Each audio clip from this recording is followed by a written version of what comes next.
রাষ্ট্রের সংবিধান নিয়ে আমরা লম্বা কথা বলেছি। আমি মনে করি পার্সোনালি এই সংবিধানটা একটা বাজে সংবিধান হয়েছে। এই সংবিধানটা আমাদেরকে বিভক্ত করেছে। ৭২-এর সংবিধান, এই সংবিধানটা মুক্তিযুদ্ধের আকাঙ্ক্ষাকে প্রতিষ্ঠিত করে নাই। তো সেই ফ্যাসিবাদের জায়গা থেকে মুক্তিযুদ্ধের যে আসল আকাঙ্ক্ষাটা ছিল জনগণের একটা রাষ্ট্র বানাবে। এই জনগণের রাষ্ট্রটা কীভাবে পরিচালিত হবে সেটা বলা ছিল।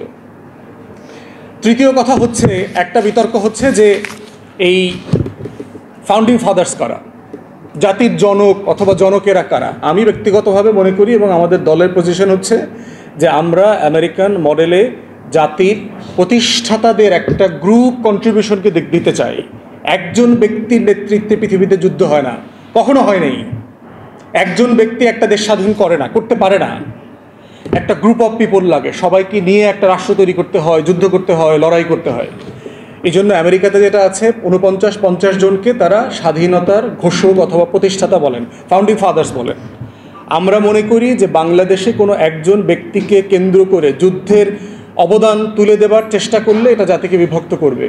আমরা মাওলানা ভাসানী, তারপরে শেরেবাংলা একে ফজলুল হক, হোসেন শহীদ সরওয়ার্দী, শেখ মুজিবুর রহমান, জিয়াউর রহমান, তারপরে হচ্ছে জেনারেল ওসমানী, এই সবগুলো মানুষের অবদানকে স্বীকার করতে চাই। কারণ একটা বাংলাদেশের লড়াইয়ের ইতিহাসে অসংখ্য মানুষ অসংখ্যভাবে অবদান রাখেন এবং এই সংখ্যাটা বাড়তে পারে। এই সংখ্যাটা মানে কমায় দিতে হবে, শর্টকাট করতে হবে, দরকার নাই, কাউকে বাদ দেওয়ার দরকার নাই। যার ন্যূনতম যেখানে যতটুকু অবদান আছে প্রত্যেকের অবদানটাকেই আমরা মনে করি যে আমাদের স্বাধীনতার আন্দোলনের লড়াইয়ের একটা অবদান। অত ফাউন্ডিং ফাদার্সে সবার নাম ইনক্লুড করতে হবে। রব ভাই ছবির কথা বলছেন, ছবি ফালাই দিতে হবে। রাষ্ট্র কোনো ছবির পূজারি হইতে পারবে না, রাষ্ট্র পূজা করবে জনগণের। রাষ্ট্র কোনো ছবিতে কাউকে টানানোর দরকার নাই। পৃথিবীর বহু দেশে কোনো ছবি টানানো হয় না, তাতে রাষ্ট্রের কিছু যায় আসে না।